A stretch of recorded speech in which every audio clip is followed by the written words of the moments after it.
الحمد للہ وکفا وسلام علی عبادہ الذین اصطفیٰ خصوصاً علی سید الانبیاء علیہ التحیۃ والصلاۃ اما بعد فاعوذ باللہ من الشیطان الرجیم بسم اللہ الرحمن الرحیم وَلِكُلِّ أُمَّةٍ جَعَلْنَا مَنْسِكًا صدق اللہ مولانا العظیم وبلغنا رسولہ النبی الکریم الامین ونحن علی ذلک لمن الشاہدین والشاکرین والحمد للہ رب العالمین ان اللہ وملائکتہ یصلون علی النبی یا ایہا الذین آمنوا صلوا علیہ وسلموا تسلیما الصلاۃ والسلام علیک یا سیدی یا رسول اللہ وعلی آلک واصحابک یا سیدی یا حبیب اللہ الصلاۃ والسلام علیک یا شفیع المذنبین وعلی آلک واصحابک یا رحمۃ للعالمین۔ بعد از حمد و ثنا، آج جمعۃ المبارک کی اس نشست میں قربانی کی تاریخی اہمیت اور اس کے تسلسل کے حوالہ سے چند گزارشات آپ کے گوش گزار کرنا مقصود ہے۔ اللہ کریم کلمات حقہ کو زبان پر جاری و ساری فرمائے۔ قرآن مجید فرقان حمید سورہ حج میں رب العالمین ارشاد فرماتا ہے وَلِكُلِّ أُمَّةٍ جَعَلْنَا مَنْسِكًا، کہ ہم نے ہر قوم، ہر امت اور ہر گروہ کے لیے قربانی مقرر رکھی ہے، قربانی کا نظام رکھا ہے۔ جتنے بھی آسمانی دین دنیا میں تشریف لائے، ہر دین میں قربانی کا کوئی نہ کوئی تصور موجود رہا ہے، حتیٰ کہ قرآن مجید فرقان حمید نے حضرت سیدنا آدم علیہ السلام کے بیٹوں کی قربانی کا بڑی تفصیل کے ساتھ ذکر فرمایا۔ یہ تاریخ انسانیت کی پہلی قربانی تھی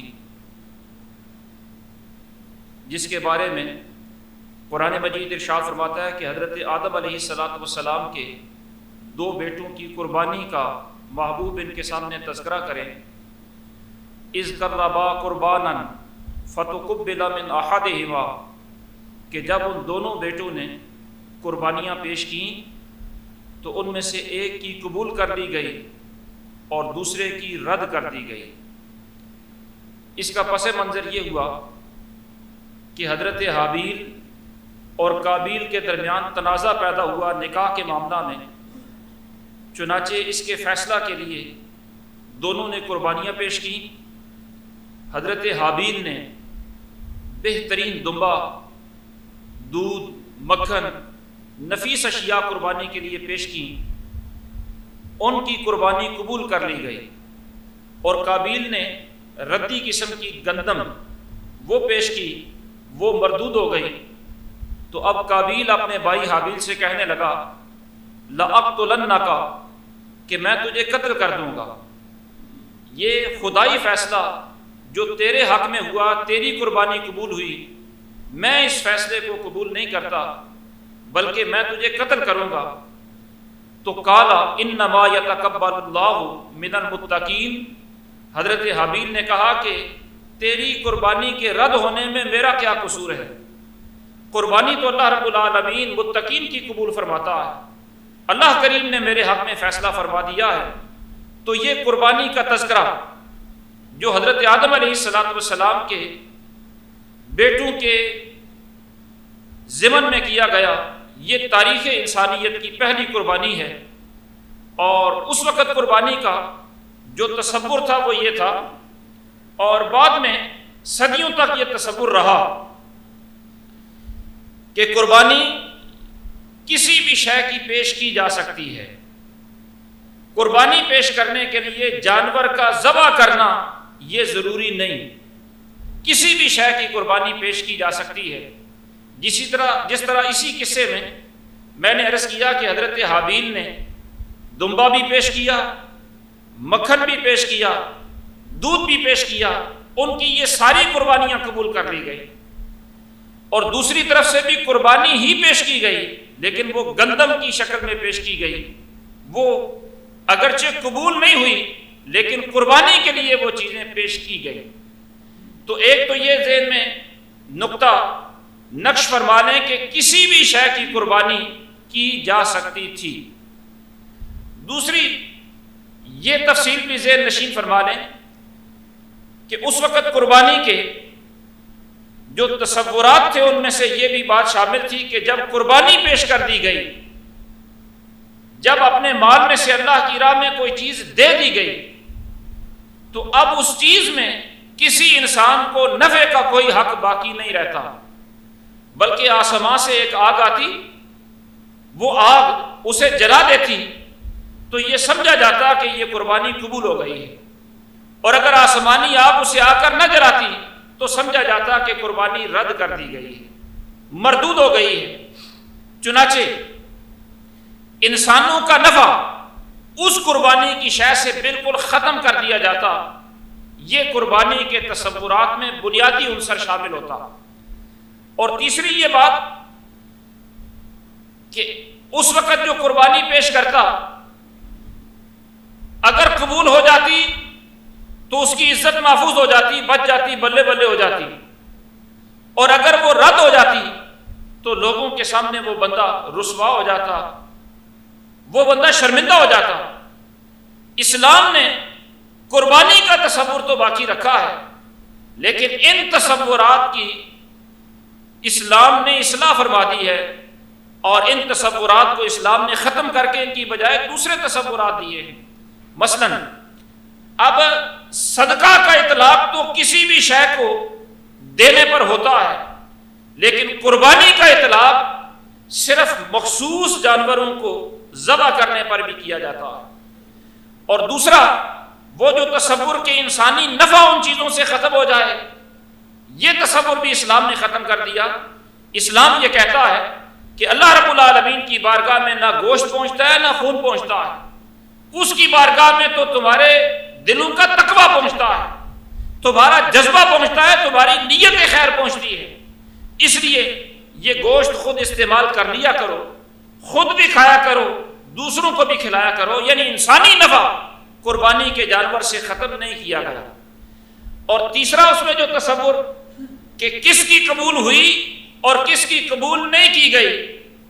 اس بات میں رسوائی کا ڈر تھا۔ سرکار دو عالم صلی اللہ تعالیٰ علیہ وسلم کی امت سے اللہ رب العالمین نے اس خوف کو بھی ختم فرما دیا۔ اب قربانی کر کے خود اس کا گوشت استعمال کر لیا کرو، یہ پردے میں رہتا ہے کہ کس کی قبول ہوتی ہے اور کس کی قبول نہیں ہوتی۔ اور ہمیں یہ حکم دیا گیا کہ توقع یہی رکھا کرو کہ جب اللہ رب العالمین نے توفیق دی ہے تو وہ قبول بھی فرمائے گا۔ ہمیں اس امید پر قربانیاں کرنے کا حکم دیا گیا۔ تو عرض یہ کر رہا تھا کہ قربانی کا تصور ابتدائے انسانیت سے موجود ہے، بلکہ حضرت سیدنا نوح علیہ السلام کا جب دور مبارک آیا تو اس وقت یہ قربانی کا تصور اتنا عام ہو چکا تھا، اتنا عام ہو چکا تھا کہ کتب تاریخ میں یہ لکھا ہے کہ بنا نوح مذبحا، حضرت نوح علیہ السلام نے باقاعدہ ایک قربان گاہ، ایک کمیلا جہاں جانور ذبح کیے جاتے ہیں، وہ ذبح خانہ وہ باقاعدہ آپ نے تیار کر رکھا تھا، اور جس میں آپ اللہ رب العالمین کی رضا کے لیے جانور کثرت سے ذبح فرمایا کرتے تھے۔ یعنی عام رواج تھا حضرت نوح علیہ السلام کے دور مبارک میں قربانی کرنے کا۔ اور پھر وقت چلتا رہا، حضرت سیدنا داؤد علیہ السلام کا دور مبارک آیا تو قربانی کا ایک تصور یہ بھی ہوتا ہے کہ جس طرح ہم منت مانتے ہیں کہ میرا یہ اہم کام ہو گیا تو میں اللہ رب العالمین کی راہ میں یہ شے قربان کروں گا، یا ویسے ایک نیت ہوتی ہے کہ یہ اہم کام ہو جائے تو میں اللہ کی راہ میں اتنا خیرات کروں گا۔ حضرت داؤد علیہ السلام نے جب بیت المقدس کی تعمیر شروع فرمائی تو چونکہ یہ بڑا اہم کام تھا، اس لیے آپ کا یہ ارادہ تھا کہ میں اس کی تکمیل پر قربانی پیش کروں گا، لیکن اس بیت المقدس کی تعمیر سے پہلے حضرت داؤد علیہ السلام کا وقت وصال آیا تو آپ کو یہ خیال پیدا ہوا کہ میں تو دنیا سے جا رہا ہوں، یہ اہم کام کہیں ادھورا نہ رہ جائے۔ اللہ رب العالمین نے فرمایا کہ یہ ادھورا نہیں رہے گا، آپ ہی کے جان نشین اور آپ ہی کے لخت جگر کے ہاتھوں اس کام کو پایہ تکمیل تک پہنچایا جائے گا۔ چنانچہ حضرت سلیمان علیہ السلام نے پھر بیت المقدس کی تعمیر کے بعد آپ نے وہاں جانور ذبح کیے اور قربانی کی۔ تو عرض کرنے کا مقصد یہ ہے کہ اہم امور کے معاملات میں بھی قربانی کو پیش کرنا یہ انبیاء سابقین میں مروج رہا ہے۔ اسی طرح جو بنی اسرائیل ہیں ان کے اندر بھی قربانی کا تصور یہود و نصارہ میں رہا ہے، لیکن بنی اسرائیل نے جہاں اپنے مذہب میں دیگر بہت ساری خرافات پیدا کرنی، ان خرافات میں سے قربانی کے معاملات میں بھی بہت ساری لغویات انہوں نے شامل کر رکھی تھی۔ مثلا بنی اسرائیل نے قربانی کا اپنا تصور یہ بنا رکھا تھا کہ اگر کوئی بادشاہ قربانی کرے تو اس کا سٹیٹس یہ کہتا ہے کہ وہ بیل قربان کرے، اور اگر کوئی عام آدمی قربانی کرتا ہے تو اس کے سٹیٹس کے مطابق بیل نہیں، بلکہ اس کا سٹیٹس چونکہ بادشاہ سے چھوٹا ہے اس لیے یہ بکری یا دمبا ذبح کرے گا، اور اگر اس سے بھی کوئی عام آدمی ہے، بالکل ہی عام آدمی، وہ قربانی کرتا ہے تو وہ کوئی جانور ذبح نہیں کر سکتا، اس کے لیے ضروری ہے کہ وہ کوئی کبوتر وغیرہ ذبح کر دے۔ اور اگر کوئی بالکل ہی مفلس اور نادار آدمی ہے وہ قربانی کرنا چاہتا ہے تو وہ صرف جو کی روٹی وہ اللہ کی راہ میں دے دے، اس کی یہ قربانی۔ یعنی قربانی کے اندر بھی سٹیٹس کو مد نظر رکھا جاتا کہ مفلس آدمی صرف جو کی روٹی دے سکتا ہے، وہ بکری دمبا یا بیل کا سوچ بھی نہیں سکتا۔ اگر ایسا کرے گا تو یہ قانونی طور پر یا ان کے مذہب میں جو خرافات ہیں ان کے لحاظ سے یہ جرم گردانا جاتا تھا۔ اسی طرح ہندوؤں کے اندر جو قربانی کا تصور تھا وہ یہ تھا کہ قربانی تو اس لیے کی جاتی ہے کہ دیوتا خوش ہو جائے، جس کو انہوں نے معبود بنایا ہوا ہے اس کی خوشی کا دار و مدار قربانی پیش کرنے پر ہے، اور قربانی عام آدمی کر ہی نہیں سکتا، بلکہ قربانی صرف اور صرف برہمن کر سکتا ہے، مذہبی رہنما کر سکتا ہے، پیشوا کر سکتا ہے، مقتدا کر سکتا ہے۔ عام بندہ قربانی نہیں کر سکتا، اس لیے نہیں کر سکتا کہ قربانی کرنا سٹیٹس ہی اس کا ہے۔ پیش تو عام آدمی کر سکتا ہے اپنے پیشوا کو اور دیوتا کو راضی کرنے کے لیے، لیکن وہ صرف دے گا، جانور کو ذبح صرف برہمن کرے گا، اس لیے کہ عام آدمی اگر قربانی کرے اس سے ذرہ برابر بھی لغزش اور غلطی ہو گئی، دیوتا کی مرضی کے مطابق وہ نہ کر سکا تو بجائے فائدہ کے الٹا نقصان ہو جائے گا۔ یہ جو تصورات ہیں اسلام نے ان سارے تصورات کی نفی فرما دی ہے۔ یعنی نہ تو قربانی کے اندر سٹیٹس دیکھا جاتا ہے کہ کوئی بڑے عہدے پر ہے تو بڑا جانور کرے، کسی کے پاس عہدہ چھوٹا ہے تو وہ چھوٹا جانور کرے، یہ تصور اسلام نے ختم فرما دیا۔ جو بندہ بھی جو چاہے، جن جانوروں کی شریعت نے اجازت دی ہے ان میں سے کسی کی بھی قربانی ہر صاحب نصاب کر سکتا ہے۔ یعنی قربانی کے جانور کے لحاظ سے بندے کا سٹیٹس ناپا جانا، یہ تصور اسلام نے ختم کر دیا۔ اور پھر یہ بھی تصور ختم کر دیا جو ہندوؤں کے اندر تھا کہ صرف برہمن ہی کر سکتا ہے، کوئی اور کر ہی نہیں سکتا۔ یہاں تو اسلام حکم دیتا ہے کہ جو بندہ خود اپنے جانور کو ذبح کر سکتا ہو اسے چاہیے کہ وہ خود ذبح کرے، اور اگر خود اچھے طریقے سے ذبح کر نہیں سکتا، ذبح کسی اور سے ہی کروانا ہے، تو بھی کم از کم جب جانور ذبح کیا جا رہا ہو اس وقت موقع پر موجود تو ہونا چاہیے۔ حضور نبی اکرم نور مجسم شفیع معظم صلی اللہ تعالیٰ علیہ وسلم نے حضرت سیدہ فاطمہ الزہرا رضی اللہ تعالی عنہا سے ارشاد فرمایا تھا کہ یا فاطمہ قومی الی اضحیتک، کہ اے فاطمہ تمہارا جانور ذبح کیا جانے والا ہے، اس موقع پر موجود ہو جاؤ، فشہدیہا، موقع پر موجود ہو جاؤ، اس لیے کہ جب چھری چلے گی اس کا پہلا قطرہ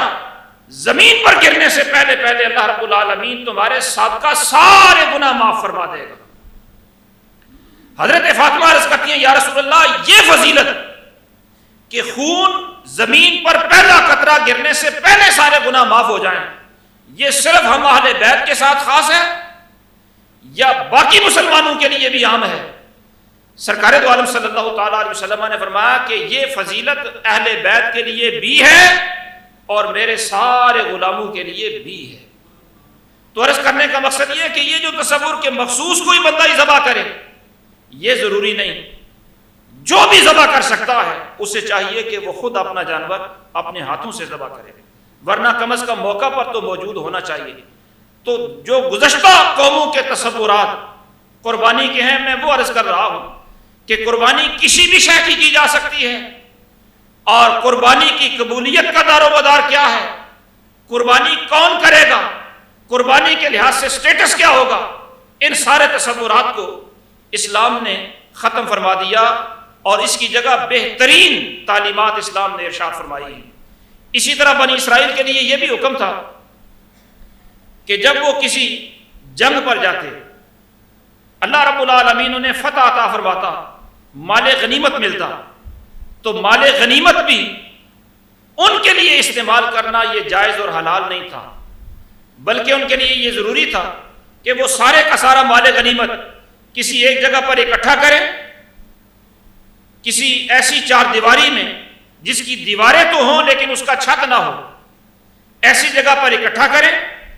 وہاں قوم کا نبی جائے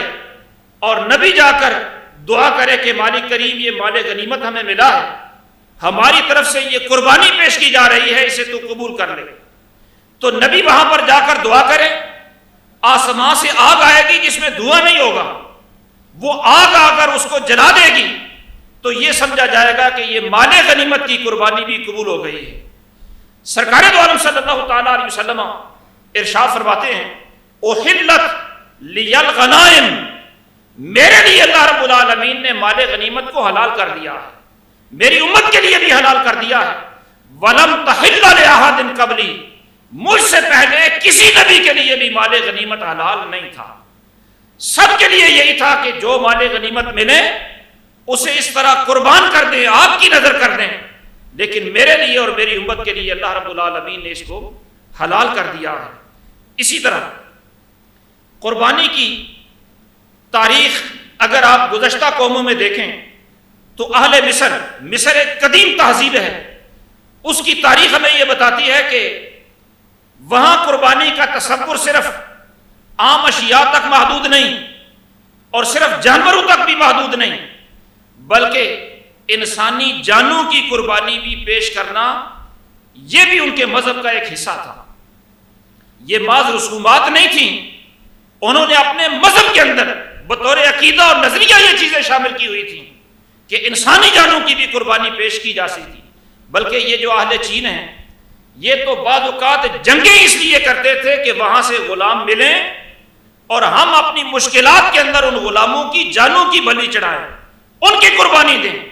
تو مصر کی جو تہذیب ہے وہ تہذیب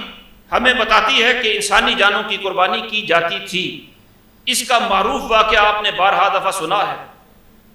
کہ حضرت سیدنا فاروق اعظم رضی اللہ تعالی عنہ کے دور خلافت میں جب مصر فتح ہوا تو آپ نے وہاں کا حاکم اور گورنر حضرت عمر بن عاص کو بنایا۔ رپورٹ یہ پیش کی حضرت عمر بن عاص نے کہ دریائے نیل خشک ہو گیا اور یہاں کے لوگوں کا تصور یہ ہے کہ ایک خوبصورت خاتون کو قربان کیا جائے گا تب یہ پانی چلے گا، ورنہ پانی دریائے نیل میں نہیں جاری ہوگا۔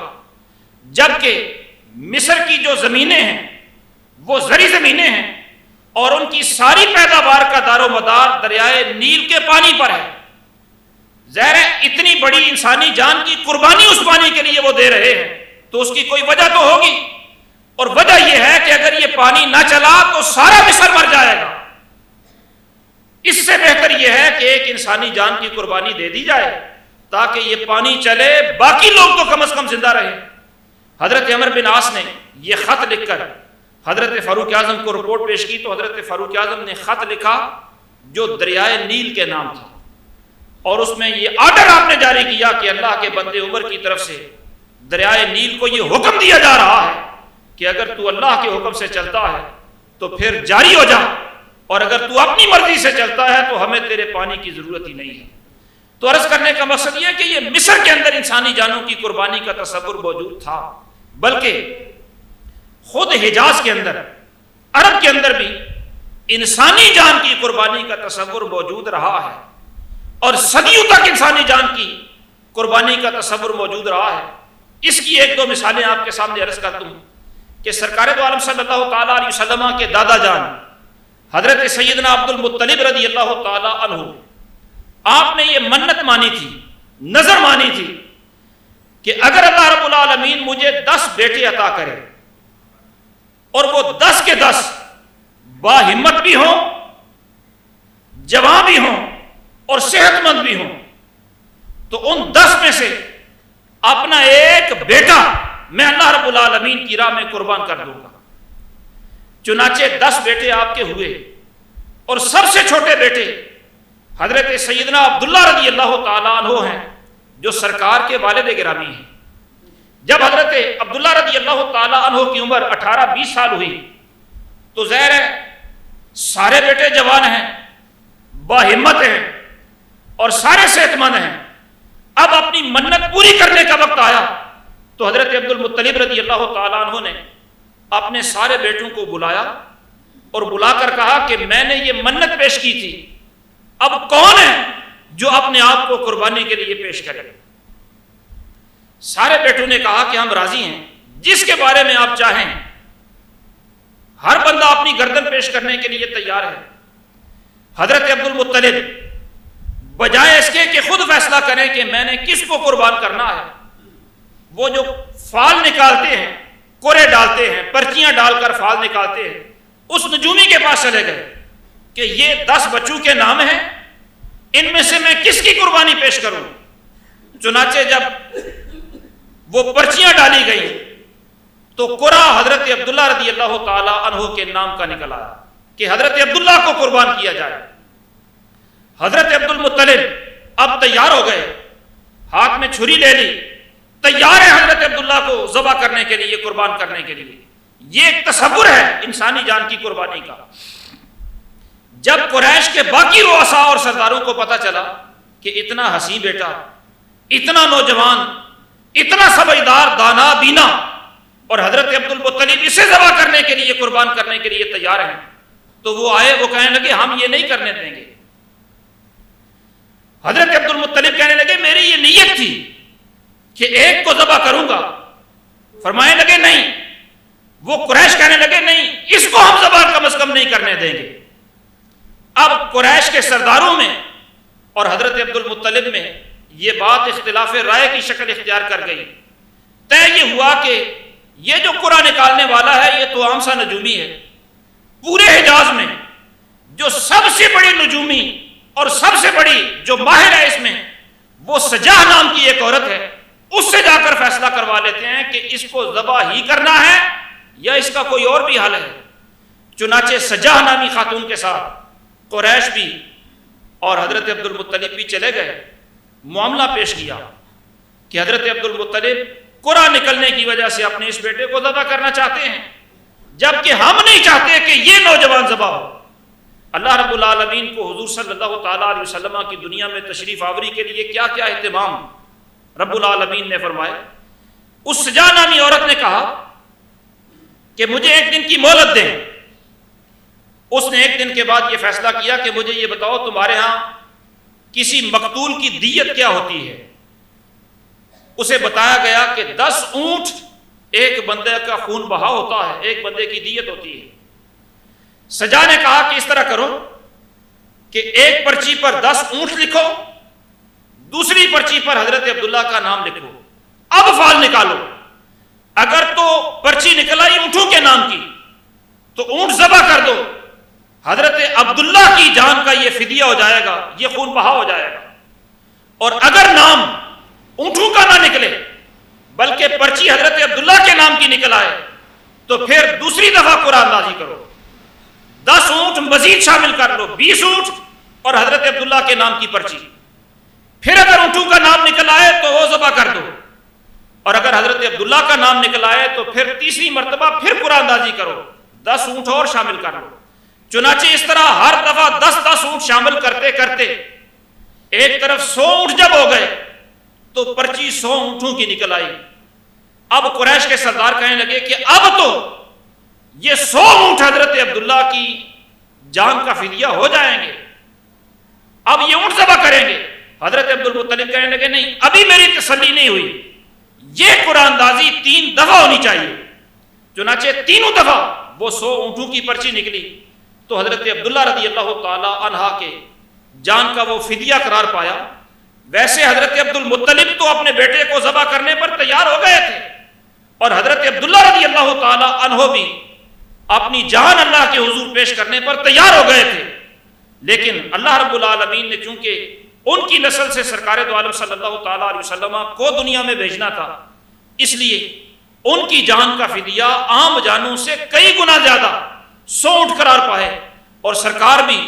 اپنی اس نسبت پر کہ میرے والد گرامی حضرت عبداللہ رضی اللہ تعالیٰ عنہ بھی ذبیح اللہ ہیں، اس نسبت کو بیان کرتے ہوئے خود ارشاد فرمایا کرتے تھے انا ابن الذبیحتین، کہ میں 2 ذبیحوں کا بیٹا ہوں۔ کسی نے پوچھا کہ وہ 2 ذبیحہ کون؟ سرکار نے فرمایا کہ ایک تو میرے والد گرامی وہ ذبیح اللہ ہیں جن کے بدلے میں 100 اونٹوں کو ذبح کیا گیا، اور دوسرے میرے جد گرامی حضرت سیدنا اسماعیل علیہ السلام وہ ذبیح اللہ ہیں جن کے بدلے میں اللہ رب العالمین نے جنت سے جانور اور مینڈے کو بیچ کر ان کی جان کا وہ فدیہ کرایا۔ تو سرکار 2 ذبیحوں کے نسل مبارک میں سے ہیں۔ اور پھر یہ تو حضرت عبداللہ رضی اللہ تعالیٰ عنہ کی قربانی کی میں نے داستان آپ کے سامنے عرض کی کہ یہ انسانی جان کی قربانی کا ایک منظر ہے۔ خود حضرت اسماعیل علیہ السلام کی جو قربانی ہے وہ بھی تو انسانی جان کی قربانی کا ہی ایک تصور ہے۔ حضرت ابراہیم علیہ السلام نے جو خواب دیکھا وہ تو یہی تھا کہ میں اپنے بیٹے کو ذبح کر رہا ہوں، اور پھر وہ خواب بار بار دیکھنے پر جب آپ اپنے بیٹے کو ذبح کرنے پر تیار ہو گئے تو پھر اللہ رب العالمین نے حضرت اسماعیل کی جگہ پر جنت سے جانور بھیجا۔ بار صورت یہ جو کڑی شرطیں اور سخت پابندیاں قربانی کے تصورات میں گزشتہ قوموں کے اندر موجود تھیں، وہ ساری کی ساری سختیاں اللہ رب العالمین نے اس امت سے ہٹا دی اور نرمیاں پیدا کر دی ہیں، آسانیاں پیدا کر دی ہیں، سہولتیں پیدا کر دی ہیں۔ اب انسانی جان کا قربان کرنا یہ ممنوع قرار دے دیا گیا، اور مخصوص جانوروں کی قربانی کو اللہ رب العالمین قبول فرما لیتا ہے، اور قبول بھی اس طرح کرتا ہے۔ حضور نبی اکرم نور مجسم شفیع معظم صلی اللہ تعالی علیہ وسلم نے ارشاد فرمایا من ضحى طیبۃ نفسہ محتسبا لأضحیتہ، کہ جو بندہ خوش دلی سے قربانی کرے، بوجھ سمجھ کر نہیں، خوشی سے قربانی کرے، اور اس کی نیت یہ ہو کہ میں یہ قربانی کر رہا ہوں اس کا اللہ مجھے اجر عطا کرے گا، تو سرکار نے فرمایا کانت لہ حجابا من النار، یہ قربانی اللہ رب العالمین اس کے لیے جہنم سے آڑ بنا دے گا، یہ جہنم میں جانے سے اسے رکاوٹ بن جائے گی، اسی کی وجہ سے اللہ رب العالمین اسے جہنم سے دور فرما دے گا۔ اور پھر حضور نبی اکرم نور مجسم شفیع معظم صلی اللہ تعالیٰ علیہ وسلم کا خود اپنا عمل مبارک یہ ہے کہ سرکار ہر سال ہی قربانی کیا کرتے، اپنی طرف سے بھی کرتے، اپنے اہل و عیال گھر والوں کی طرف سے بھی کرتے، اپنی امت کی طرف سے بھی سرکار قربانی کیا کرتے۔ اور پھر سرکار کا اپنا عمل یہ بھی تھا کہ سرکار کی کوشش ہوتی کہ جتنی اعلیٰ سے اعلیٰ اچھی سے اچھی قربانی میسر ہو سرکار وہ کیا کرتے۔ حضرت عبداللہ ابن عمر رضی اللہ تعالیٰ عنہما سے مروی ہے کہ سرکار ویسے تو اونٹ کی قربانی کیا کرتے تھے، اور اگر اونٹ میسر نہ ہوتا تو پھر سرکار دو عالم صلی اللہ تعالیٰ علیہ وسلم مینڈے کی قربانی فرمایا کرتے تھے۔ اور آپ کے ذہن میں ممکن ہے یہ آئے کہ اونٹ عرب میں میسر نہ ہو، تو حضرت عبداللہ ابن عباس اس بات کی وضاحت کرتے ہیں کہ ہاں ایسا ہوتا تھا، لوگ قربانی کے شوقین اتنے ہوا کرتے تھے کہ بعض اوقات مدینہ طیبہ میں اونٹ کم پڑ جاتے تھے، اور وہ سرکار کی بارگاہ میں سے صحابہ آ کر عرض کرتے کہ یا رسول اللہ ہم اونٹ کرنا چاہتے ہیں لیکن قربانی کے لیے اونٹ مل نہیں رہا۔ پھر سرکار انہیں ارشاد فرماتے کہ اگر اونٹ نہیں ملتا تو پھر گائے ذبح کرنا۔ اس لیے کہ اس کا گوشت زیادہ ہوتا ہے، زیادہ لوگوں کو اس سے فائدہ ہو جاتا ہے، تو قربانی جس کا فائدہ زیادہ ہو، نفع زیادہ ہو، ظاہر ہے اس کا ثواب بھی زیادہ ہوتا ہے۔ تو سرکار دو عالم صلی اللہ تعالیٰ علیہ وسلم کا قربانی کے بارے میں خود اپنا عمل مبارک یہ تھا کہ اچھی سے اچھی شے، بہتر سے بہتر شے، جس کا نفع زیادہ ہو وہ سرکار قربان کیا کرتے، اور امت کو بھی فرماتے کہ خوش دلی سے کرنی ہے۔ اور ساتھ ہی یہ بھی سرکار نے ارشاد فرمایا کہ یہ جو قربانی کر دی جاتی ہے ان میں سے ضائع کوئی شے بھی نہیں ہوتی، بلکہ قیامت والے دن اس کا خون بھی پیش ہوگا، اس کے کھر بھی پیش ہوں گے، اس جانور کا سینگ بھی پیش ہوگا، بلکہ فرمایا کہ اس کے کھال پر جتنے بال ہیں ہر بال کے بدلے میں اللہ رب العالمین نیکی اور اجر عطا فرماتا ہے۔ یعنی ان میں سے کوئی شے بھی ایسی نہیں جو ضائع ہو، اور جو بندہ خوش دلی سے قربانی کرے اللہ رب العالمین ظاہر ہے اس حسن نیت کی بنا پر اس کا اجر کئی گنا بڑھا دیتا ہے۔ ویسے تو صرف قربانی کا سرکار نے فرمایا کہ ہر شے 70 گنا اجر بڑھا کر اس کا عطا کیا جائے گا۔ اور پھر سرکار نے ساتھ یہ بھی ارشاد فرمایا کہ جو بندہ قربانی کرنا چاہے اس کے لیے بہتر یہ ہے کہ وہ ذی الحج کا چاند نظر آنے کے بعد اپنے بال وغیرہ ناخن وغیرہ نہ کاٹے، قربانی کرنے کے بعد ان چیزوں کی بھی وہ قربانی کرے، یعنی قربانی کے بعد جب یہ کاٹے گا تو ان چیزوں کی بھی قربانی کا ثواب عطا کیا جائے گا۔ اس لیے مستحب یہ ہے کہ بال ناخن وغیرہ نہ کاٹے جائیں، لیکن اگر وہ بدے معلوم ہوتے ہوں اور طبیعت کے اندر بے چینی پیدا کرتے ہوں، صفائی اور نظافت کے خلاف ہوں، تو پھر قربانی کرنے سے پہلے بھی انہیں کاٹ لینا چاہیے۔ یہ بات اس کے لیے ہے کہ جس نے قربانی کا چاند نظر آنے سے کچھ دن پہلے اپنی حجامت وغیرہ بنوا لی، اب وہ 10-12 دن حجامت نہ بھی بنوائے تو اس کے لیے کوئی مسئلہ نہیں ہوتا۔ اس کے لیے مستحب یہی ہے کہ وہ قربانی کے بعد اپنی ان چیزوں کی بھی قربانی کرے۔ یہ تو ہے جس نے قربانی کرنی ہے۔ سرکار کی بارگاہ میں وہ صحابی بھی حاضر ہوئے کہ یا رسول اللہ میں غریب آدمی ہوں، قربانی نہیں کر سکتا، میرے پاس صرف دودھ والی بکری یا گائے ہے اور کچھ بھی نہیں، تو یا رسول اللہ کیا وہی قربان کر دوں؟ یہ جذبے تھے لوگوں کے قربانی کرنے کے لحاظ سے، یا رسول اللہ وہی قربان کر دوں؟ میرے کریم آقا نے فرمایا نہیں، وہ نہ قربان کرنا، بلکہ تم اپنی حجامت وغیرہ قربانی کی عید کے بعد بنوا لینا، اللہ رب العالمین یہ بالوں کے بدلے ناخنوں کے بدلے تمہیں قربانی کا ثواب عطا کر دے گا۔ تو جس نے قربانی کرنی ہے اس کا تو یہ اضافی قربانی ہے، اور جس نے قربانی نہیں کرنی وہ بھی نہ کٹوائے، اس لیے کہ جب وہ عید کے بعد کٹوائے گا تو یہ بھی اس کی طرف سے قربانی ہو جائے گی۔ اللہ رب العالمین انہی کلمات کو شرف قبولیت عطا فرمائے۔ وما توفیقی الا باللہ العلی العظیم۔